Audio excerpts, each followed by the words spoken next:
In the bustling streets of Lagos, where stories unfolded with the hum of life, Tayo was getting ready for his ex-girlfriend Neka's promotion party when his phone buzzed. He glanced at the screen, a text from Neka.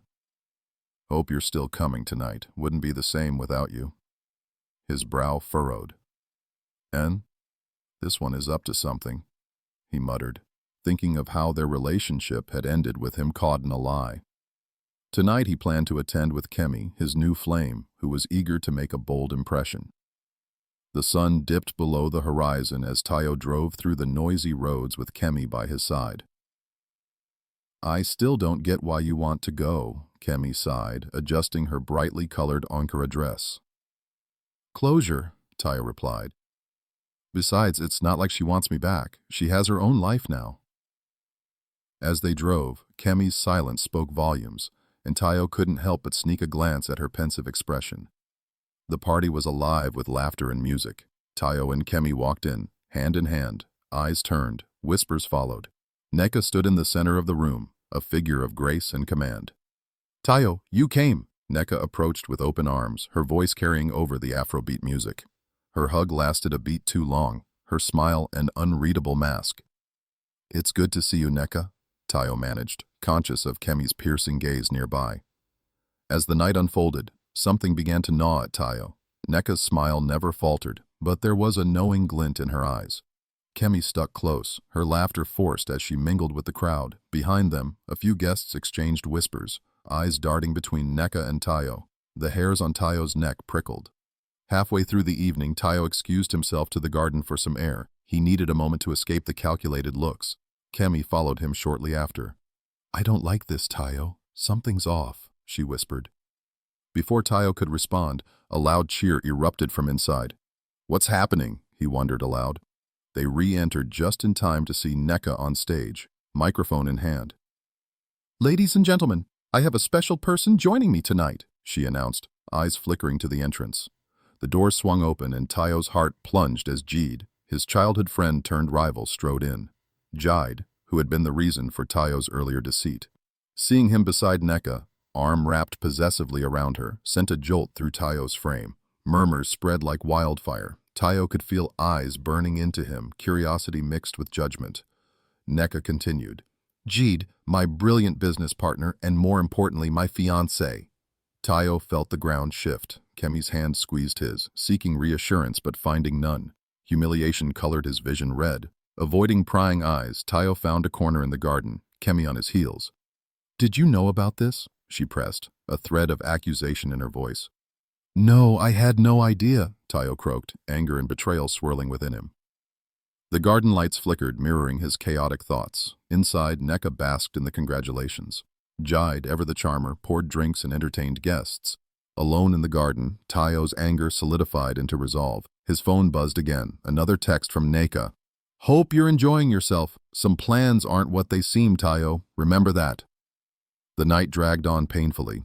Tayo and Kemi stayed away from the crowd, leaving before the party reached its peak. "I'm sorry about all this," Tayo admitted as they drove home, the city lights growing sparse.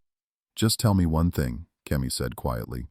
"Are we going to let this matter rest?" Tayo remained silent, eyes fixed on the road ahead, but his mind was elsewhere, plotting the pieces into place. Back in his apartment, Tayo paced, each step a new resolution forming. Kemi watched him, both a participant and a bystander in his unfolding internal drama. "You don't get it, Kemi. It's not just about love. It's respect." Kemi nodded, pondering their future. Tayo spent the next few days in sustained contemplation, consulting allies, engaging subtly with shared acquaintances, and leaving his presence marked at every mutual locale.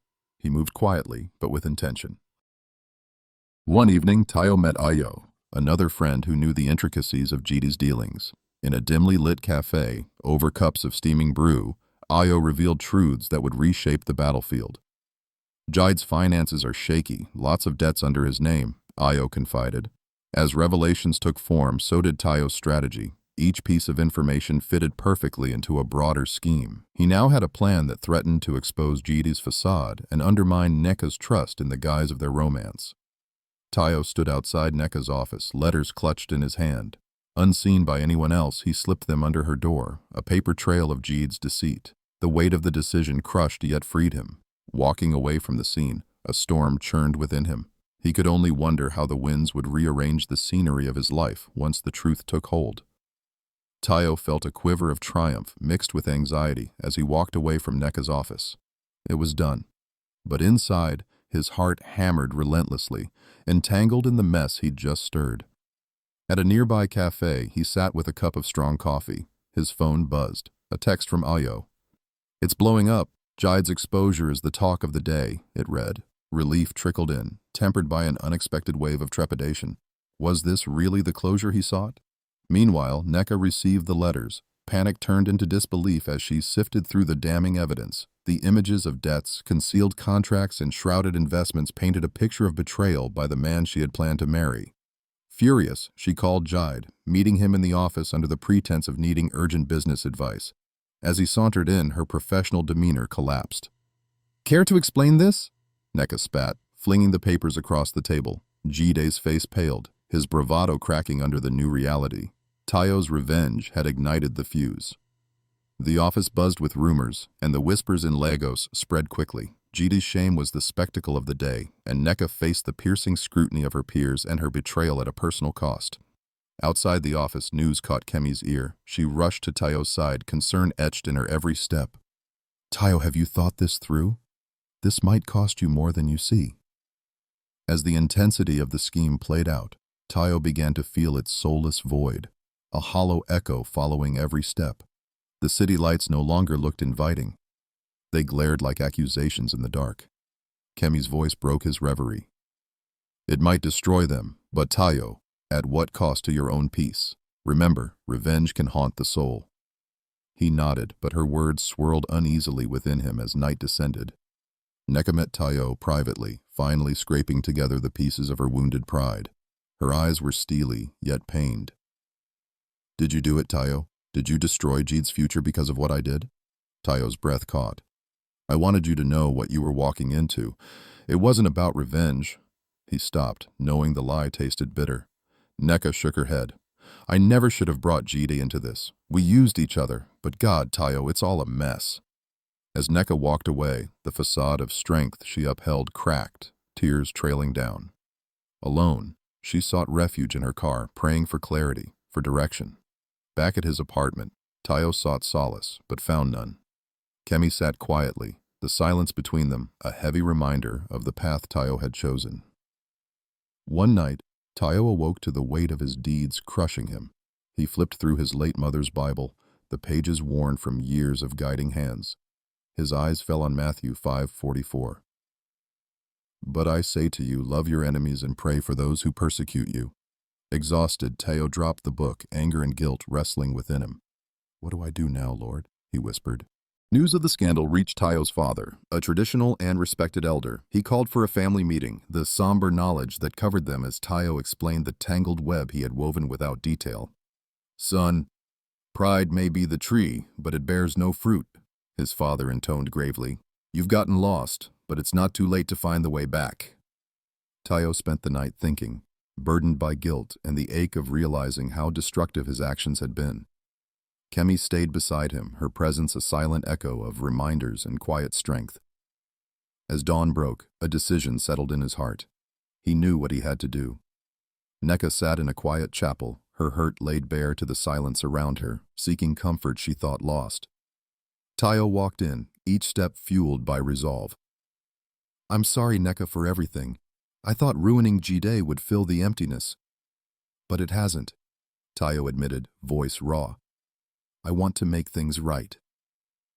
Back at his apartment, Tayo sank to his knees, overwhelmed by remorse. Prayer rose from his heart, a halting plea for forgiveness and change.